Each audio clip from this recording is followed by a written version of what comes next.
რას ველოდებით 2025 წლისთვის, როგორც გვევლინის შიგნით, ისე მის გარეთ. ფაქტია, ქართული ოცნება ავტორიტარიზმის ტრაექტორიის შეცვლას არ აპირებს. უფრო პირიქით, სანქციების თუ სხვა გადაწყვეტილებების თვალსაზრისით კი დასავლეთი მაინც შედარებით ნელა რეაგირებს. საბა ბრაჭველთან გავაგრძელებთ თემაზე მსჯელობას. მოგესალმებით, საბა. დიდი მადლობა თქვენი დროისთვის. საბა, თქვენს პასუხსაც მოვისმენდი ამ კითხვაზე, რა მოაქვს დღეს აი ამ უწყვეტ პროტესტს საქართველოსთვის? უწყვეტ პროტესტს რაც მოაქვს, ამის გაზომა შეიძლება იმითაც რაც ხდება შიგნით და იმითიც რაც ხდება გარეთ. საგარეო პოლიტიკაზე თქვენ უკვე ისაუბრეთ. ამ ხელისუფლებას, რომელმაც მიიტაცა არჩევნები და რომელმაც სცადა თავისი პრეზიდენტის არჩევა და ასე შემდეგ, არავითარი ლეგიტიმაცია არ აქვს დღემდე. რაც დასავლური სამყაროსგან, ხოლო რაც ხდება შიგნით არის ის, რომ პროტესტი ფართოვდება და მოიცავს სხვადასხვა წრეებს. დღეიდან უკვე დაიწყო, როგორც ჩემთვის ცნობილია, ამზადება გაფიცვისთვის, ჯერ 15-ში 3 საათიდან იქნება ნაწილობრივი გაფიცვა, ესე რომ ვთქვა და შემდეგ უფრო და უფრო მეტად მოიკიდებს ცხადია ფეხს და ჩვენ მივიღებთ სულ კოლაფს იმ სისტემებისა, რომელიც ამ ხელისუფლებას სჭირდება თავის თუნდაც ელემენტარული შიდა ლეგიტიმაციისთვისაც კი. ამიტომ ყოველ დღე როცა იკეტება რუსთაველი არის კიდევ ერთხელ ნათქვამი ქართველი ხალხისგან იმისა, რომ ისინი არ შეეგუებიან უდანაშაულო ადამიანების ჯდომას ციხეში, ისინი არ შეეგუებიან არჩევნების მთავარი სამოქალაქო უფლების მიტაცებას, რომ ჩვენ გვინდა ცხოვრება თავისუფალ ქვეყანაში. ხო, და ფაქტი არის ისიც, რომ ესე ვთქვათ, საცივმაც, როგორც იყო ამის მოლოდინი, ვერ შეუშალა ხელი ამ პროტესტს. პირიქით მივიღეთ გაცილებით უფრო კრეატიული გადაწყვეტები ამ პროცესის გუშინ ბაკურიანში იყო მაგალითად საპროტესტო სრიალი, ძალიან ლამაზი იყო ის კადრები, ესე ვთქვათ, საქართველოს და ევროკავშირის დროშით მოსრიალე ხალხის. რატომ ვერ მიდის ეს სიგნალი ქართულ ოცნებამდე, მაშინ როდესაც მიდის ეს სიგნალი დასავლეთში? ხო, მე არ ვიცი, როგორ შეიძლება პოლიტიკოსმა თქვას, რომ ქართული ხალხისთვის ყველაზე დიდი ფასეულობა საცივია, იმიტომ რომ ნამდვილად არ არის ასე და ნახეთ კიდევაც არ არის ასე, კიდევ უფრო დიდხანს იდგება ის ხალხი, რომელიც შეიძლება ამ რაღაცა ახალი წლების გამო გასული იყო თბილისიდან და ეხლა დაბრუნდება უკან, ხო?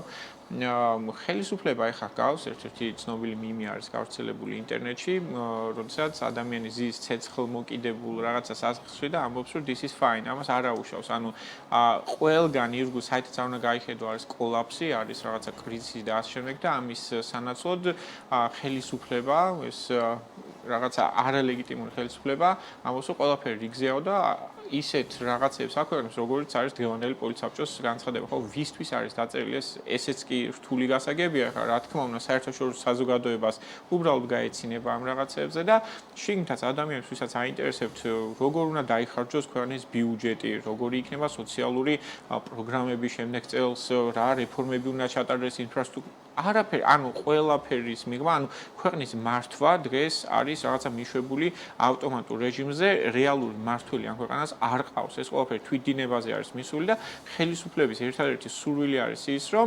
რაღაცნაირად შექმნას იმის ილუზია, თითქოს ყველაფერს აკონტროლებს. ისინი ფიქრობენ, თუ საკმარისად იტყვიან ამას, საკმარისად არ შეიმჩნევენ, რომ რაღაც არ ხდება, ეს პრობლემა წავა, თავისით გაქრება. არ გაქრება და ჩვენ ამას ყველაფერს ერთად ვნახავთ. მეორე მხრივ, საბა, რაღაც პროცესი, ესე ვთქვათ, პოლიტიკური პროცესი მიმდინარეობს, ხომ, მაგალითად რჩებიან ადამიანები ციხეებში, ხომ, დღემდე. მაგალითად ის, რომ ესე ვთქვათ, აი ეს დაანონსებული, ეგრეთ წოდებული თუ უკვე აღარც ეგრეთ წოდებული წმენდა საჯარო სექტორში, ანუ რეალობად იქცა, ხომ, ადამიანები გამოდიან და ამბობენ, რომ ისინი გაათავისუფლეს სწორედ მათი პოლიტიკური, ესე ვთქვათ, პოზიციების გამო და პროტესტის, ესე ვთქვათ, მხარდაჭერის გამო, ხომ? აი ამ ნაწილში რა ხდება? მე როგორც მოქალაქე ვხედავ, რას აკეთებენ მოქალაქეები ქუჩაში. ვხედავ, რას საქმიანობს, ვთქვათ, სამოქალაქო სექტორი, მაგრამ ვერ ვხედავ, სად არის აქ პოლიტიკური პროცესი, სად არიან პოლიტიკოსები, ვთქვათ, ან რა როლი რჩება მთელ სამ ვითარებაში, ვთქვათ, თუნდაც ესე ვთქვათ, სალომე ზურაბიშვილს, ხო? აი თქვენთვის ეს ცხადია ეს სურათი? ძალიან რთული იქნება ამ მიმდინარე პროცესებთან დაკავშირებით თქვა, რომ ან რაც ხდება ის არის ძალიან ცხადი და ყველა მოთამაშეს კარგად ხედავს, ან შემდეგში რა იქნება. რაც შეეხება აი ადამიანებს ადამიანებს, რომლებიც გაათავისუფლოს არა პოლიტიკურიც კი არა, სამოქალაქო პოზიციის გამო, იმის თქმის გამო, რომ არ შეიძლება ადამიანების დარბევა, აი ამის გამო გაათავისუფლეს. ხო, ეს რიცხვი რამდენადაც ჩემთვის ცნობილია, უკვე 100-ს უახლოვდება. ამდენი ადამიანი გაათავისუფლეს ახალი წლის წინა დღეებში და ახალი წლის დღეებში, ახალ წელსა და შობას შორის. ხო, ესეთი რამ, რა თქმა უნდა, არ მოხდა რამისთვის შეცვალეს კანონი და ჩვენ რასაც ვამბობდით, ის ახდა ფაქტობრივად რეალობად იქცა. ჩვენ ვამბობდით, რომ ხალხო ამ კანონს გიცვლიან, საჯარო სამსახურის შესახებ კანონს, იმისთვის რომ თქვენ გაყარონ და ჩაგანაცვლონ პარტიული მუშაკებით. ეს დაიწყო, ჯერ დაიწყო საჯარო რეესტრში, შემდეგ უკვე სხვადასხვა სტრუქტურებშიც მიმდინარეობს და კიდევ ერთხელ მინდა ამის თქმა, რომ თუ საჯარო მოხელეები არ გამოხატავენ სოლიდარობას, თუ ისინი არ გაერთიანდებიან პროფკავშირებში, თუ ისინი უფრო ხმამაღლა არ დაიწყებენ ლაპარაკს, რაც იქ ხდება, მაშინ მათ თითოეულ მათგანს მიადგებიან, ეს არ იქნება არანაირი პრობლემა, იმათაც მიადგებიან, ვინც ახლა ჩუმად არიან, თუმცა საკმარისი რაღაცა ქება არ გამოუხატავთ ხელისუფლების რაღაცა პოზიციების მიმართ, ხო? ანუ იმათაც მიადგებიან. ამიტომ ერთ-ერთი გზა იმისა, რომ მათ შეინარჩუნონ ის შესაძლებლობა, რომ ემსახურონ სახელმწიფოს ხალხს თავის საჯარო მოხელის სტატუსით, არის ის, რომ ამოიგონ ხმა და გააგრძელონ ამ ყველაფერზე ლაპარაკი, ისაუბრონ იმაზე, რაც ხდება რეალურად სახელმწიფო სისტემებში, რა კორუფცია და ნეპოტიზმიც არსებობს. ამის მიღმა ეს რა თქმა უნდა, რა კი სამოქალაქო პროტესტია, პოლიტიკოსების როლი შედარებით უფრო ნაკლებია, პოლიტიკოსები ხარ რასაც უნდა აკეთებდნენ, არის ის, რომ უსმენდნენ ხალხს და ასრულებდნენ ხალხის დაკვეთას, იყვნენ უკანა რიგებში, პირიქით გადასულები და ხალხი თვითონ წარმართავდეს ამ პროცესებს. პოლიტიკოსებმა რაც უნდა გააკეთონ, არის რომ ერთად იყვნენ, ისაუბრონ და დაგეგმონ რაღაც პოლიტიკური პროცესები, რაც უნდა წარიმართოს მას შემდეგ, რაც ჩაინიშნება ახალი არჩევნები, რის გარეშეც ეს პროცესი, ეს კრიზისი პოლიტიკური ვერ გადაიჭრება. აქეთ უნდა ვიაროთ. მათ უნდა მიმართონ ყველა შესაძლო გზას, რაც იქნება თუნდაც საერთაშორისო პარტნიორებთან საუბარი, იმისთვის რომ სათანადო დახმარება მომდინარეობდეს ქართული ხალხისთვის. მათ უნდა ელაპარაკონ ბანკებს, მათ შორის და სხვა იმ ბიზნესებს, რომლებმაც უნდა მისცენ თავიანთ თანამშრომლებს შესაძლებლობა, რომ მიიღონ გაფიცვებში მონაწილეობა, ხოლო ბანკებმა გადარიცხონ რაღაცა თანხები ჯარიმების ფონდში, რომლებსაც ალბათ კიდევ უფრო აქტიურად დააკისრებენ მოქალაქეებს და ასე შემდეგ. ერთ სიტყვით პოლიტიკოსებმა ხელი უნდა შეუწყონ იმ პროცესებს, რომელსაც ხალხი თავისი თვითორგანიზებით ისედაც აკეთებს და მიაღწიონ იმას, რომ არც ერთი ადამიანი, რომლებიც არიან ციხეში ამ დროისთვის არ დარჩენ დაცვის გარეშე, არც ერთი ადამიანი, რომელსაც გაათავისუფლებენ ფინანსური დახმარების გარეშე არ დარჩნენ, ხოლო ქართულ ხალხს მუდმივად ხარდაჭერას უცხადებდნენ ჩვენი საერთაშორისო მეგობრები ქვეყნის გარეთ. საბა რეალურად ეხლა ჩვენ გვაქვს სურათი, როდესაც ბიძინა ივანიშვილი არის დასანქცირებული. ხო?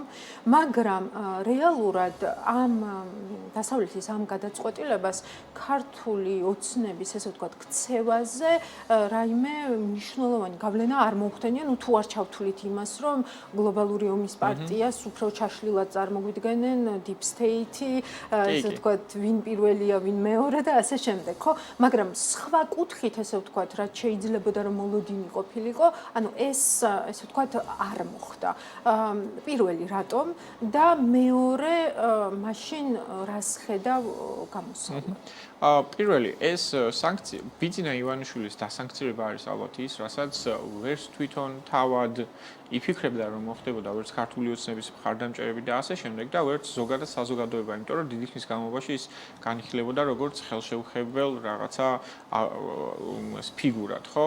ხელშესახებია, ჩვენ ეს დავინახეთ და კიდევ უფრო მეტადად შეიძლება შეეხონ მის ფინანსებს, მის გავლენას და ასე შემდეგ. ეს სანქცია არის პირველ რიგში გამაფრთხილებელი, რადგან ეს სანქცია ჯერ არ გავრცელებულა მის ბიზნეს პარტნიორებზე, მისი ოჯახის წევრებზე და სხვა შესაძლო კავშირში მყოფ პირებზე. აი, ეგ თუ მოხდა, ეგ სანქციაც თუ დაადეს, ეს ნიშნავს, რომ რაღაცა ქონებები რომც ქონდეს სხვა ადამიანებზე გადაფორმებული ბიზნესები და ასე შემდეგ, რაღაცა ოფშორებში დამალული ქონება, იმასაც მიწვდება სანქციები. ეს არის გლობალური სანქციები და მორჩა ეს იქნება იგივე, რაც დაემართა მოლდოვის ყოფილ ავტორიტარ მმართველს პლახანიუკს, რომელიც აი ეს სანქციის დადების შემდეგ უეცრად გაიქცა ქვეყნიდან. ეხლა რაც უნდა გადაწყვიტონ ამ ადამიანებმა, პირველ რიგში ბიძინა ივანიშვილმა არის ის, გაბედავენ თუ არა, რომ თავისი კერძო ინტერესები დააყენონ კიდევ ერთხელ უფრო მაღლა, ვიდრე არის ქვეყნის ინტერესები. თუ ამას გააკეთებენ, ისინი რისკავენ, რომ ზუსტად ესეთი სანქცია მიიღონ საპასუხოდ. რასაც ელოდებიან ჩემი შეხედულებით, თუ უბრალოდ ეს სპეკულაცია იქნება, არის ტრამპის ინაუგურაცია, რაზეც საუბრობდნენ კიდევაც, უბრალოდ თანდათან ხვდებიან იმას, რომ ეს არის ამერიკის შეცვლის, აი 20 იანვარი და ფიქრობ თუ არა, რომ იმდენად რა სიტყვა თქვა, გულუბრყვილოები არიან პოლიტიკური თვალსაზრისით, რომ მართლა სჯერათ, რომ შეიძლება ვთქვათ, უცებ ეს სანქციების პოლიტიკა რადიკალურად შეიცვალოს.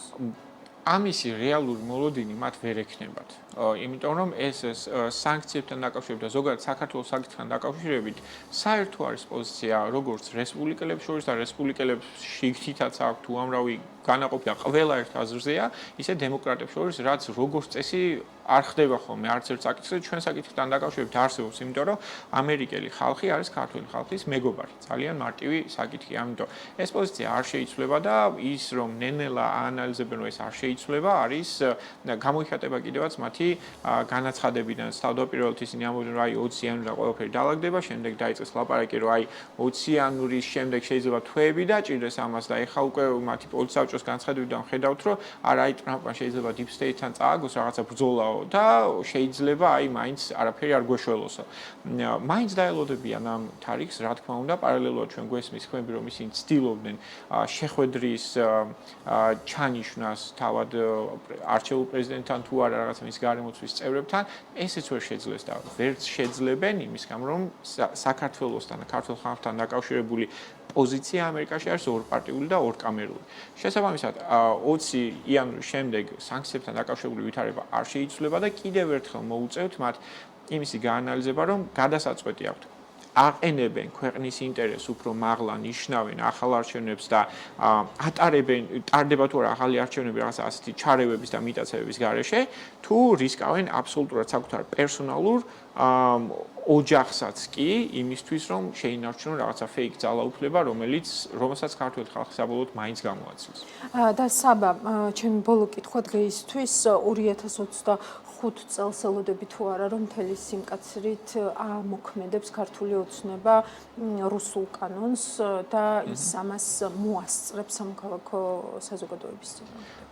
ჩვენ რუსულ და ჩვენში გულისხმობ სამოქალაქო საზოგადოების ორგანიზაციების მათივე და თუ 90%-ზე მეც, თუ კიდევ უფრო მეც არა, არ ვემორჩილებთ რუსულ კანონს, აი ნუშიც არ ვაგდებთ საერთოდ, არ დავემორჩილებთ არც მაშინ, როცა მიიგეს, არც მთელი წინა წლის განმავლობაში და არც ახლა არ ვაპირებთ, როცა ახალი რეესტრის მოქმედება დაიწყო, არ გვაინტერესებს რუსული კანონი, ეხლა აღარ არის სამოქალაქო საზოგადოების და ზოგადად ქართული ხალხის მთავარი გასაჭირი. და ეს ავუხსენით მათ შორის იმ ადამიანებსაც, ვინც უცხოეთიდან, ვინც ცდილობდნენ, რომ ქართულ ოცნებასთან რაღაცა საკითხებში ვაჭრობა დაეწყოთ. არ გვაინტერესებს რუსული კანონი, ჩვენ მას არ ვასრულებთ, არ შევასრულებთ.